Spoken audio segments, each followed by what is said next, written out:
Guys, we're gonna talk about sex. Girls, we're gonna talk about 50 Shades of Grey. Something for everybody. Gender equality.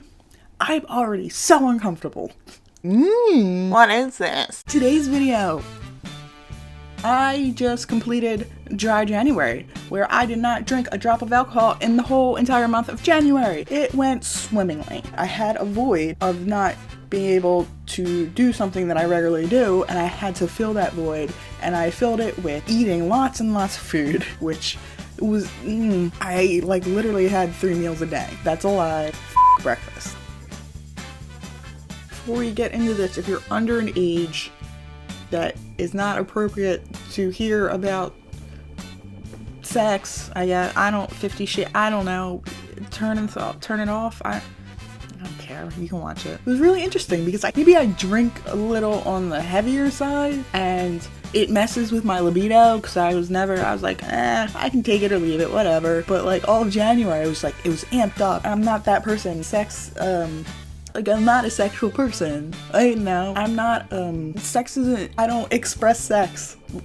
Yeah, that sounds, I don't talk about myself and sex unless it's a joke or something funny that happened and the person I'm talking to can look at the situation rather than picture me doing that, because I just think it's so gross picturing people having sex. I'm just picturing you right now having sex and oh my god, what are you doing? What is that position? It's the fact that growing up it wasn't something that was talked about often in my household. My sex talk consisted of don't have sex, you will get pregnant, and black people get AIDS. You guys know my mom. She's super progressive like that.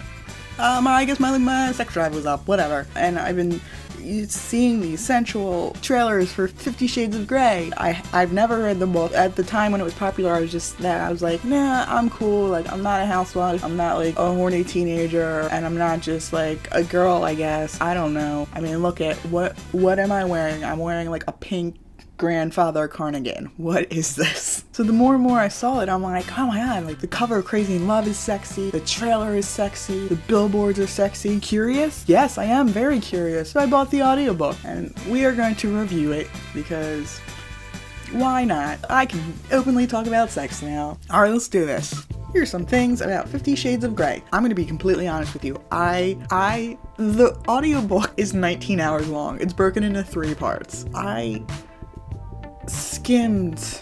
I don't know this narrative. I honestly, I did not start listening until about 4.5 hours in. I swear to you. I'm a freak, I guess. I don't know. I know Anastasia met Christian Grey at his office, and spoiler alert.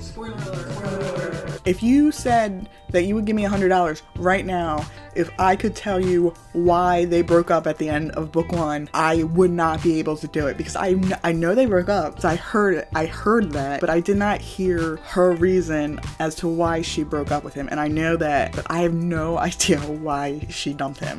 Clearly, I'm very well knowledgeable for this review. Anastasia,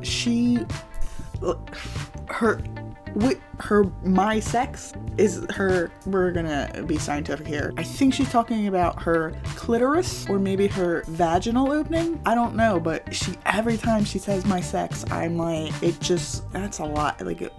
My sex, you hit my sex, touch my sex. I'm like, you gotta get another name. Come on, girl. Anna. Also, I got real mad at the part where she was getting upset because he was gonna give her another orgasm because too many orgasms, too much pleasure. That's what I have never had multiple orgasms. I don't think I've ever. Another thing I noticed, Anna talks about her inner goddess all the time. Every time she said inner goddess, I immediately pictured a Venus Razor commercial. And it just ruined the mood for me every single time. I'm also confused at who was Christian molested by Mrs. Robinson, or did I make that up? Is Mrs. Robinson not, who's Mrs. Robinson? Is that a real person in the book? Or is that Mrs. Robinson from The Graduate? Who am I thinking of? And where did he get the burns on his chest? I should probably just listen to the book again. The girl, I think it's the same girl who is reading the audiobook, does this weird Christian Grey voice, and it's Like, what? In very simple terms, I want you to want to please me. It's weird. Yeah, I don't... There you have it, my review of 50 Shades of Grey. It was good, I know. Sex. Yeah, do it. What? Are you gonna go see the movie? I'm gonna wait till it comes out on DVD because I just don't understand how somebody could go to the movie theater and watch that. Unless you like went to like a 1 p.m. matinee and sat in the very last row, like Fred Willard style. Look it up. I mean, it was a pretty good book. It was a pretty good, from what I think I picture Christian Grey as Ian Somerhalder because he had those eyes. He's like that. Looks kind of like this, right? I ooze sexiness. Damn. I don't know what that was. But yeah, would I recommend the book? Yes. I mean, I would probably recommend the audiobook so you have your hands free.